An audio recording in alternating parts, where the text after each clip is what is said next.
Alright, so boom. It is I, the diligent, vigilant, meticulous, sagacious, conscientious, analytical, methodical individual, the Chiseled Adonis, back again with another week recap this week of week 12, that is, of the 2021 NFL season, where I got a ton of my picks wrong. Why? Because teams did not decide to go out there and deliver, preferably the Pittsburgh Steelers. But we ain't talking about that right now, okay? I tried to do something a little different, probably shoot it from a different camera angle, make things look a little more better, you know, a little better aesthetically, if you will. But let's review what transpired this past week and do a little predictions. I'm not really going to go, game by game for this upcoming week, but nevertheless, bear with me. I'll put both, week 13's predictions and post-week recap of week 12 together. Let's start with the recap. And first and foremost, Thanksgiving games, which for all intents and purposes, outside of one, they were all relatively boring. First and foremost, Lions did not get their first victory of the season. Why? Because they failed to play 4 quarters, as we've been discussing the entire year. They'll show up on one drive, disappear for the damn near the entire game, mess around and take the lead at one particular point, and then their defense will no longer know how to play football. It's a goddamn shame. It ended on a field goal and Chicago walking away with the W. Want to know why? Because only Detroit would call back-to-back timeouts, thus putting their opposing team in a position to get a closer attempt at picking up a first down, thus running the clock out and then pretty much taking a field goal with 1 second remaining. That is what Detroit football has been. I don't even want to say this half of the millennium. It's been ever since Bobby Lane left. The curse of Bobby Lane was bestowed onto the Detroit Lions. They have never been the same, and they've been utter garbage, and they find ways to lose games. It's a goddamn shame. The Bears done moved on to 4-7. Is this going to be a promising finish for the Chicago Bears? Absolutely not. I have no confidence in that football team. But they did leave with a 16-14 W, and they're allowed to eat Thanksgiving meals. Let me tell you something right now. It is Wednesday, December 1st. Every member of the Detroit Lions, matter of fact, every single team that happened to be on the L train this past week, I need y'all to start having your Thanksgiving meals right now. I need you to understand those leftovers that were not eaten, that are in the dumpsters right now, this is what your dinner should be because of your ineptitude to go out there and win football games. But we're going to start with the Detroit Lions. Go over to the garbage. Go grab your leftovers. That is what you are eating. Why? Because you found yourself on the L train. Next up, we have the Cowboys hosting the Las Vegas Raiders. And let me say this about the Raiders. Hell of a valiant effort. Way to finish the doggone game. And let me tell you something about the Cowboys. All right. Now, granted, this went to overtime. You had no CeeDee Lamb. You had no Amari Cooper. Zeke was banged up. And still, Dak Prescott went out there and played a, in my opinion, phenomenal football game. But was it enough to win? Absolutely not. Why? Because Hunter Renfrow showcased you can be a receding hairline kind of spectacular player despite nobody on the field expecting this man to perform the way that he did. Mans went out there and had a game of a lifetime. Derek Vehicle actually became the very first quarterback in Raiders history to throw for over 300 yards on Thanksgiving Day. And they picked apart that Dallas defense. I'll first say this. Micah Parsons is probably the front runner, if not already a lock, for defensive rookie of the year. And that dude's going to have a promising career. But my God, Dallas, they've got to figure out their defensive scheme moving forward because let's be honest, they're probably going to win the NFC East. There's no real reason why they shouldn't. Philly, we'll get to them in a little bit, but I don't see them being able to make a deep playoff run if they continue to have these levels of inconsistencies. Now, granted, there's some news about Amari Cooper actually being activated to play tomorrow, so I'll talk about that when we talk about the pregame. But Dallas, they've got to figure out that defense situation. Trevon Diggs is catching all kinds of interceptions all over the place. However, let's just be honest. This man is a younger Marcus Peters. I actually fell for the Genjutsu earlier in the year, and then I really had some time to sit there, look at the film, because there's tons of people on YouTube that are breaking it down like, yo, Trevon Diggs, the numbers, don't let it fool you. This man is getting beat in coverage. He's over here defensive holding. He's pass interfering. He's not staying with people. Honestly, Derek Carr probably should have threw it for 400 yards, 450 yards if he actually looked around the field all over the place, but it was still able to, leave with a W. Hell of a victory for the Raiders. Walked away with a huge win, bringing them to 6-5. They're dealing with a big time skid like we see every single year. But for Dallas, I expect them to bounce back. I hear now they're talking about Zeke is going to have a heavy workload in upcoming games, preferably this Thursday against the Saints. We'll see how that plays out. But good victory over there for the Raiders. Then on Thursday, Sunday night football, the Bills decimated the Saints. And let me just be, let's call out the elephant in the room. It's about time you give Taysom Hill the reins to start at quarterback. Trevor Siemian experience has not worked. And lo and behold, earlier today, they announced that Taysom Hill will be taking over as a starting quarterback over Siemian, as long as I haven't been caught in a genjutsu release. I don't see any new news coming in saying that Siemian is still the starting quarterback. That's not the case. That man has been benched, rightfully so. Now, granted, in the game against the Bucs, he may have taken over for Jameis Winston, but Jameis Winston was still slotted as the starter for that game. So regardless of the fact that he came in a relieving effort and left with the W, he still did not lead the Saints to victory as a starting quarterback for the New Orleans Saints. That has not happened. So it's time to make a switch, and the ailments in the backfield for the Saints is brutal. But I'll say this for the Bills: bounce back game, great job, go out there, decimated the Saints the way that they did, but that does not mean that's the identity of this football team. They had quite a skid in the month of November. I'm curious what they're going to look like in the entire month of December. They've got to build consistency so they can finally build a little bit of momentum going into the postseason. Because last year, they were somewhat on a roll going into the playoffs. This year, you're not too sure what the Buffalo Bills are. I'd say October, entering November, we were sitting there like, yo, the Bills probably going to be the representatives of the AFC in the Super Bowl. And now the AFC is wide open. There's nobody who you can sit there and say, yo, that is the class. They're at the top. They are undisputedly the best team in the AFC. Some people would say Baltimore because, they got the best record. But let's be honest, Baltimore has been a little this season in 50-50 games. We talk about that when we get there. But big W for the Bills. Buccaneers and Colts. Honestly, game of the week. The Colts ought to be ashamed of themselves. You talk about people who find ways to lose football games. The Colts ought to be ashamed of themselves. Tale of two halves. First half, the Colts played magnificent football. Second half, it looked like they celebrated at halftime, popped a couple bottles, and all of a sudden, they ain't do nothing.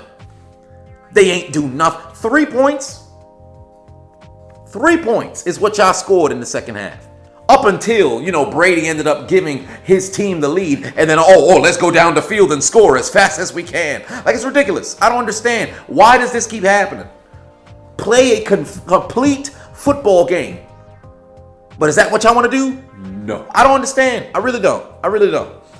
Carson Wentz, Jonathan Taylor on the ground was able to find the end zone, toward the tail end of the game. It wasn't as if his presence was super, felt throughout the entire game. Darius Leonard, give that brother his credit. One of the best middle linebackers in the league, if not the best. I'm sorry, Bobby Wagner, but I mean, hell, he's getting up there in age. Give your flowers to Darius Leonard. He's playing magnificent football. But offensively, the Colts, they can't fall asleep like that. This was a game that you needed to win. This was truly a game that you needed to win. You would have been able to move on to 7-5 rather than sit here at 6-6. They've turned it around after their, I believe it was a 1-3 start. But then these are the games that really define your season. You can't be that team that fails to finish when it's right in front of you. I don't got to say nothing about Tampa. That defense, they found ways to take the football away. I believe it was Winfield's interception that actually turned the entire thing around in the third quarter, was it? I think it was the third quarter that the interception had happened. And Brady, he's Brady. But Leonard Fournette, 4 TDs. Lenny found the end zone whenever he wanted, whether it was through the air or on the ground. He was running somebody over going into the end zone. For the Colts, y'all got to bounce back. Because this is a game that y'all going to remember. This game could possibly define your season. Don't be the team that done turned it around in the middle of the season and then you lose a crucial game and then all of a sudden December you revert back to what you were in September. That's ridiculous, man. But big victory for the Buccaneers. I still don't think they're as good as their record says they are. Still don't think they're as good as their record says they are. In a game that I got wrong because let's just be honest, ain't nobody outside of Houston and New York Jet fans happen to watch it. The Jets done took down the Texans. First victory against Houston since 2010. Good job, Jets. Good job. Next up, we had the Giants and the Eagles. Let me tell you something about the Eagles. First and foremost, is that Jalen Reagor or is that Nelson Occasional Hands Aguilar? How do you drop a football that would have been, let's just be honest here, the game winner? Barring, a missed extra point. How do you drop that? It's not as if there was a contested like this basketball. It's not as if this man was being, draped by a defender to where he had to fight his way through a possible pass interference. Went right through his hands. You got to catch that football. You have to catch that football. Good job for the Giants on a day where Michael Strahan's getting his, jersey retired. You guys went out there and you played a very good football game. I'll say this for Saquon Barkley. You probably played your last snap in New York. If I'm him, I'm probably going to see if I can get my way the hell up out of there. But that's a different conversation for a different day. But the Eagles, this was the game for you to win. Dallas lost. Washington is starting to get it together.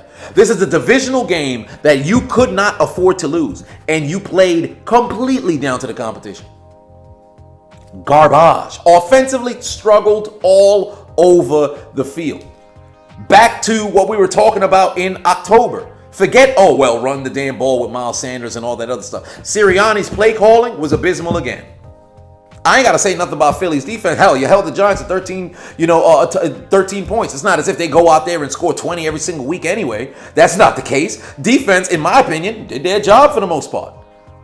But the offense for Philly continues to be inconsistent. You got to play better football, dog. Like I always say, the NFC East, it doesn't matter at what point in the season it is, it will always be up for grabs.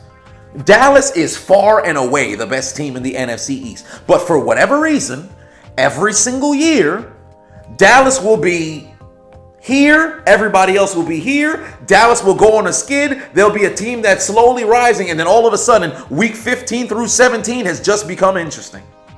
And Philly had the greatest opportunity. Why? Because Dallas lost on Thanksgiving. You knew that they took an L. They're sitting there with 7 wins. You're coming in momentum at 5-6. You can go 6-6, and now you're in a situation where y'all literally a game and a half apart. You'd have been like, come on, dog. You can't lose these games, man. You got to play better. You really. This is why I don't want to have faith in the Eagles.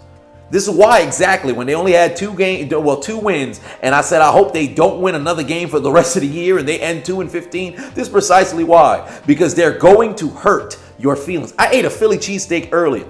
I shouldn't have done that because I don't want to support anything Philly right now. If I hear somebody listen to Meek Mill, I want you to understand I'm taking my shoe off and I'm throwing it through your windshield. We ain't talking about that right now. Don't call the authorities on me.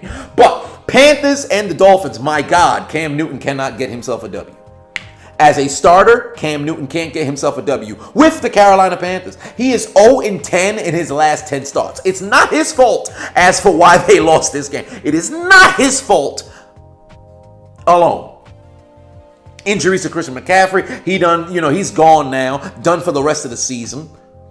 Defensively, they are not the team that they were early in the season. First 3 weeks, we thought, man, this Panthers defense could be something special. They lost J.C. Horn, and all of a sudden, defense fell apart. They were getting after the quarterback left and right, all that other stuff, but that ain't the case no more. Nope. I think it's Hassan Riddick. Outside of him, who else making plays out there? What's going on over here? Is it Riddick? Is that his name? 43? I forget. But whatever the case may be, Carolina, stick a fork in them. It's over, bro. Take the L out of love. It's over, brother. I don't think they can revitalize the season the way that they playing. It's brutal. It really is. Cam Newton ended up getting benched. PJ Walker had to go step in there, and guess what? You happen to be throwing interceptions, but guess what? It's not only because Sam Darnold was doing the same thing. Anybody in the quarterback room is seeing ghosts. Sam Darnold saw ghosts. Cam Newton saw ghosts. PJ Walker saw ghosts. Jake Delhomme hasn't played a snap for the Panthers in over a decade. He was throwing interceptions as well. It's brutal out there for them.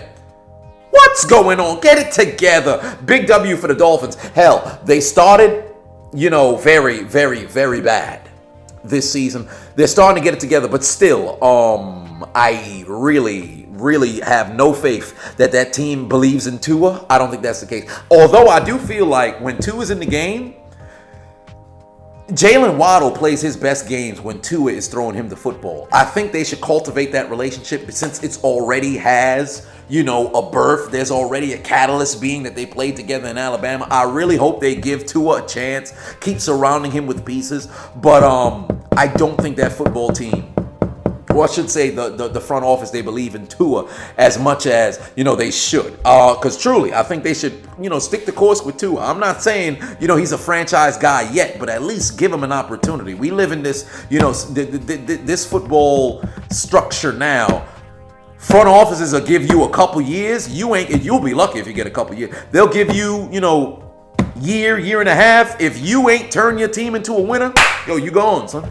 You gonna be going. I'm gonna talk about that briefly when we get to the Sunday night football game. But big W for the Dolphins. In fact, if I'm not mistaken, this was the highest completion percentage for a Dolphins quarterback in a long time. So for all intents and purposes, this could pretty much be Tua's best games or top 3 best game of his career. Very good performance. Next up, the Lolly Lule Low decimated the Titans. First and foremost, the Titans' injury woes murdered this team. And mind you, despite that, they're still sitting at 8-4. But injuries decimated this team. Your wide receiver room is destroyed. Julio can't stay healthy. A.J. Brown can't stay healthy. No Derrick Henry in the back. Tannehill is trying everything under the sun. The defense is god-awful. 2 weeks in a row, they'll look terrible. 1 week, they'll look somewhat presentable, and then they'll revert back to being utter garbage. I feel for this Tennessee team because they will win the AFC South. Unless of course, the Colts get it together. But they will win the AFC South. They'll go into the playoffs. They'll have a home playoff game. They probably will not win. And it's really unfortunate because this is going to be one of those years where you got an asterisk that's next to your season. Because had Derrick Henry never got hurt, had Julio Jones not been dealing with all those ailments, had A.J. Brown not dealing with all those ailments, how far could this Titans team have gone? And it's crazy that we're having this conversation now at the conclusion of Week 12. The season is still going on. But I just feel in my soul, the Titans ain't going to be able to go nowhere, dog. It's one of them situations where you're going to look back years from now and be like, damn, what if, man? What if? I can guarantee you it's going to be one of them years, man. And I feel for Derrick Henry. I hope he could come back for at least one game so he could at least get that 1,000. This was supposed to be his 2,000-yard, second 2,000-yard season. And he would have been the first person in history to do that. I really hope he comes back as the same player. But I will say this for the Patriots. 6 straight wins. Magnificent football. I told you guys at the beginning of the year, Patriots going to find them way, they're going to find a way to get back into the playoffs. I didn't predict them winning the division. I thought it was going to be about a game separation between them and the Bills. Now, granted, it still can mess around and happen where the Bills can win the division, or maybe the Patriots can mess around and win the division. But sensational football from those guys. Mack Jones right now has leapfrog. Honestly, undisputedly, he is the front runner for Offensive Rookie of the Year. I think he's leapfrog Jamar Chase. Jamar Chase, first half of the season, magnificent football. But as of late, Mack Jones is playing on a whole different level. Give that brother his credit. And moreover, people are stepping up. New England, they're having fun again. Last year, everybody had to say what they had to say about Bill Belichick. But look at him this year. This man is coaching his ass off. In my opinion, lock for Coach of the Year. He's got it. Arizona, you might have a situation over there where Kingsbury could probably make a claim, but let's just be honest here. Belichick, he is getting his 3rd? Coaching it 4th? I can't recall. Whatever the case is. Belichick, give that man his due. Falcons and the Jaguars. Scordero Patterson. I know he's not going to be an All-Pro. He's not going to get that nod. But he's one of those guys, deserves a Pro Bowl, nod. And it's one of those legitimate, Pro Bowl guys. He should get that. Great game from that man. And I love the way that they're utilizing him the right way. Hell, they kind of did in Minnesota. Chicago, not so much. But here he is. Hell, New England barely. They used him, I'd say about like 50% of his actual expertise. But over here in Atlanta, they're getting him the football. Great job from that brother. 2 TDs again, over 100 on the ground, if I'm not mistaken. That brother's finding his way. And if I'm not mistaken, they listed this man as a 3rd reserve on the safety, just in case something happens. That's an athlete, man. That's a goddamn athlete. I'll give that brother his due. And for Jacksonville, tough sledding, Urban. You're going to get future endeavored at the end of this year. That's all I got to say about that. Upset alert was brought to fruition. What happened? The Broncos took care of business against the Chargers. I told you guys this was going to happen. I told you guys the Broncos were going to come ready to play. They was going to go out there and have the Chargers number, and that's exactly what they did. Outside of one drive, the Chargers did absolutely nothing. Don't talk about that. Oh, what about the catch at the end of the game? Jerry Cook mossed everybody. Did it help them come back and win? Absolutely not. I ain't even thinking about that doggone catch. Broncos came to play. Patrick Surtain, 2 interceptions, and moreover, a pick 6, one less than his father now. And if I'm not mistaken, his father's last pick 6 was against the Chargers, and now his son's first pick 6 is against the Chargers. That's pretty doggone cool. Kudos to the Broncos, who are now sitting at 6-5. The AFC West is very, very interesting. Everybody, if I'm not mistaken, is over 500. So with that being the reality of the situation, I'm curious how this race to the finish is going to look. Most likely it's going to be the Kansas City Chiefs. But still, we can all dream that maybe it's the Raiders. But it is what it is. Rams and Packers. Let me tell you something right now. I told you guys the Packers are going to win this game. Odell Beckham scored his first touchdown. Oh my God. Wow. Did it help them come back and win? Absolutely not. Packers took care of business. Adams could not be guarded wherever he was on the field. Rodgers got the ball out of his hand, found his guys, gave his team a sizable lead, and the Packers defense, hey man, they played very good football. They played very good football. As of late, the Rams look very human. This was the preview of what I believe the NFC Championship will be. Now, if this is the game that we're going to see in the NFC Championship, I won't, be as entertained as I'd like to be. But you got to give credit what credit is due, man. Green Bay, and moreover, Aaron Rodgers, he's still like that. He's still a bad man. But rest assured, the Rams, they will rise again. They will get it together. They're still trying to figure out what sort of defensive rotation they're going to have going. Because as big as the names they got, like a Jalen Ramsey and Aaron Donald, a Von Miller, they don't got it figured out defensively at all. They don't have it figured out. They've got to get that together as the playoffs roll around, because you've got way too much star power on that team to not be able to go out there and impose your will. They out there looking like the Browns of was it 2 years ago or last year? I can't recall. I think it was 2 years ago, where it was just free agent signing after free agent signing and a trade after another trade. And now you've got, all these big names on this team and they underperform. That's what the Rams is looking like right now. They should be over there imposing their will on people. Now, granted, Green Bay is still a very exceptional football team, so you wouldn't really expect them to just go step out there and just, run all over Green Bay. But still, I expected a better performance, for what it was worth. That late game surge, it was already too late at that point. Give your credit to Green Bay. They got the job done. Vikings and the 49ers. I did not see this one coming, but of course, here come Debo. Debo stole the doggone game. I don't understand how it is. This man plays wide receiver, but he's had better production on the ground, not on the, yardage portion, but more on the touchdown portion. This man doesn't have to catch football. He can hand it to him, run it, and he's going to find the end zone. San Francisco's defense, they took care of business once the second half began.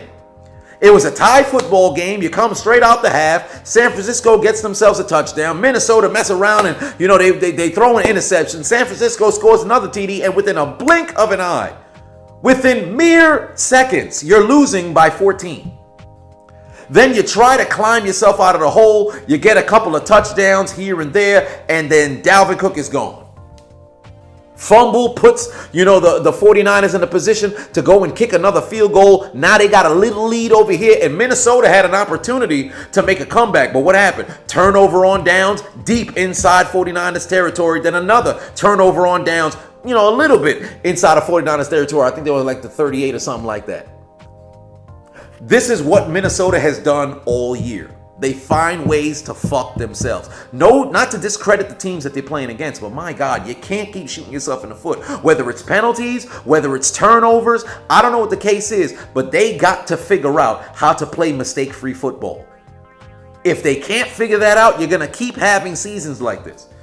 And honestly, for Mike Zimmer, I love the dude to death, but the writing is on the wall. I think they can't make it to the postseason, let alone win a postseason game this year.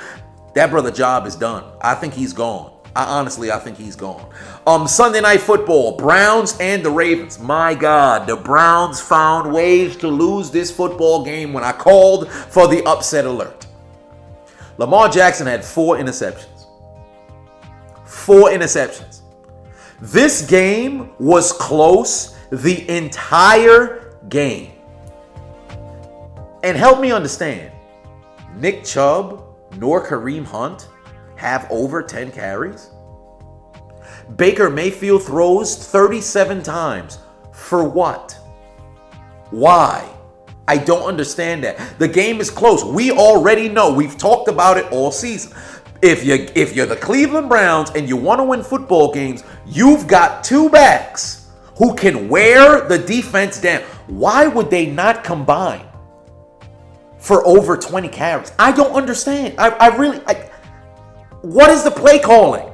Why does it have to be the Baker Mayfield show? It doesn't have to be. It works hand in hand. Let Baker have 2 backs that's going over 50, over 60, over 70 yards individually. Combined, they're over 150. Baker's going to play good football. But if you take away the run game and you make him go out there and just have to pass, he's going to lead you to devastation. And devastation results in an L. There was no reason why Cleveland should have lost this football game. Yes, it was sloppy. There was back-to-back turnovers on multiple different occasions. But still, Baltimore found a way to try to give this game away all day. Whether it was interceptions that was ricocheted out of hands and got intercepted by the Browns, or whether it was great plays made by the Browns defense, that offense needs to go out there and convert, find their way into the end zone, because it doesn't make any sense, bro. It don't make sense. This is similar to, I started looking at Cleveland the same way I look at Philly. Like, what the hell y'all doing? What's these play calls? Be better, man. Be better as the night as the sun is setting.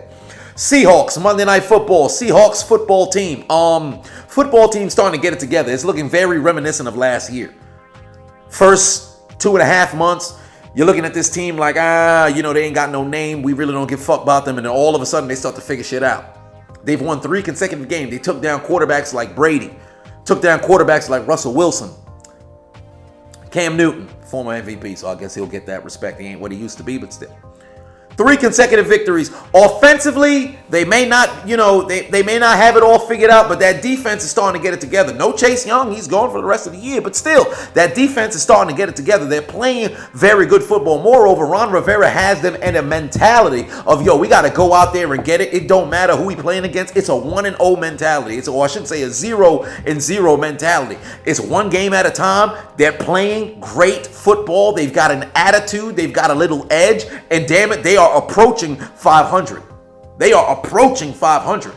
Don't let Dallas mess around and go on a losing streak. Because I'm telling you right now, you're going to have Washington mess around and make things interesting. And if you're Dallas, you don't want to have that happen. For Seattle,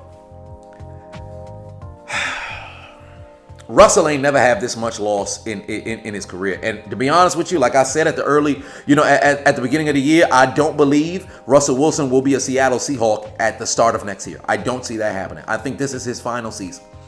And him and Pete Carroll, they're going to be up out of there. Pete is 70 now.